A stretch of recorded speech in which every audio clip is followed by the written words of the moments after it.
All right. So absolute error is how far we're off from the expected.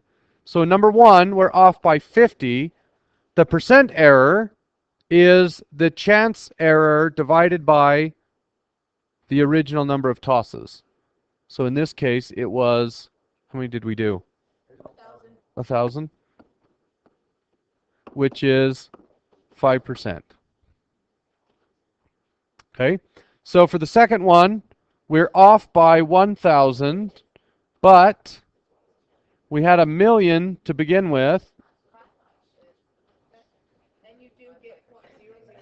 and now we get 0.001. So we were off by much more the second time, but as a percentage, we were much closer to the average. Okay, so the more tosses you do, the absolute error is likely to get larger, but the percent error is going to get much smaller. Okay, 3. A coin is tossed 100 times, landing heads 53 times.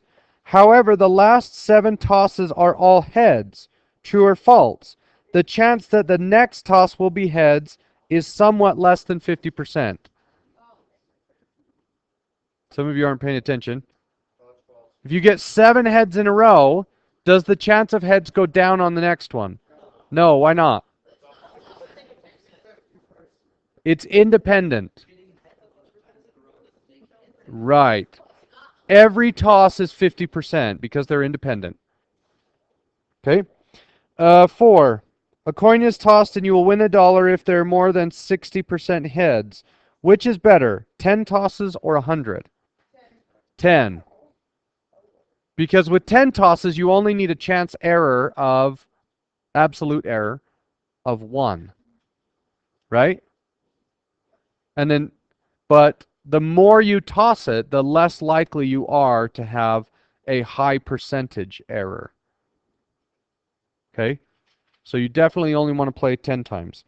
As in A, you win $1 if there are more than 40% heads. It would be the same, right?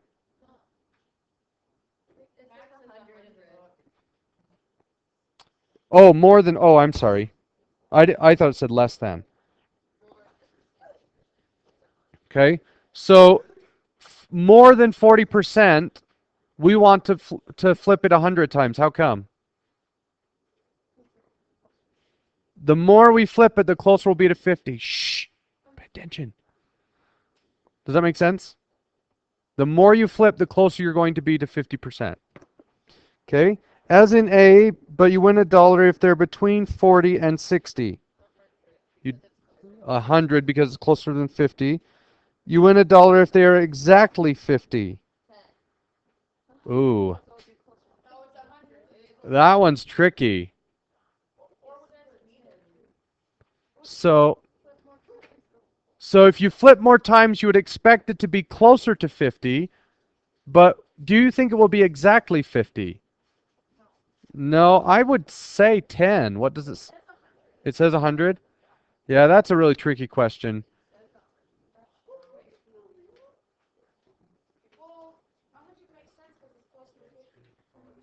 Yeah. I guess your potential is going to be less. Okay, lots of you are not paying attention. I would pay attention. What does it say in the back? Yeah. We are on D. Okay, good. D is 10. Okay, that makes more sense.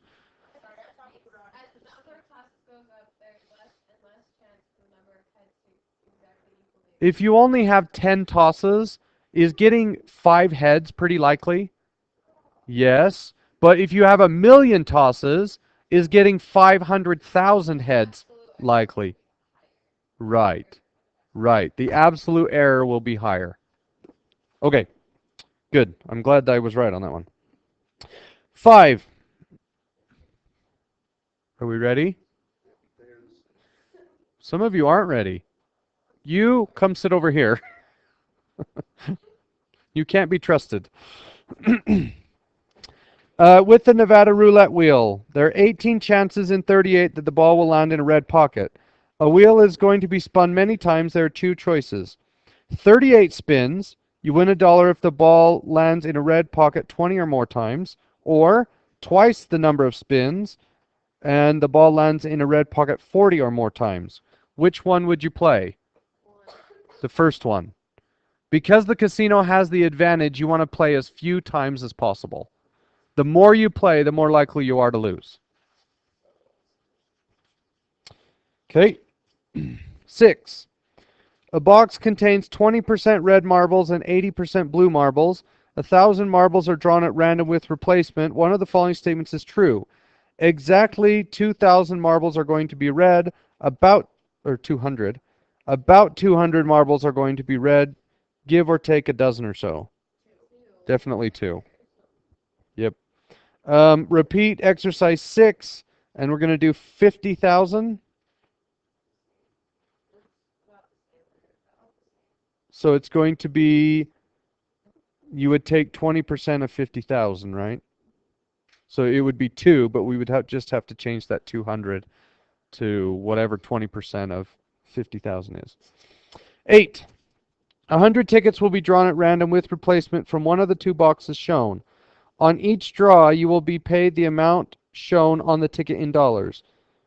Which box is better, or are they the same? There's no difference. Yep. So making more draws will get you closer to 50%. It will have a higher absolute error, but a smaller percent error. But doubling the number of tickets in the box is not going to change anything. Right? We could triple it. It doesn't matter whether they're 2 tickets or 100 tickets, as long as half are -1 and half are +1. Okay, this one says hard. Look at figure 1. If carriage kept on tossing, would the graph ever get negative? So this is figure 1 back on 270, 274. Will the graph ever go back to negative?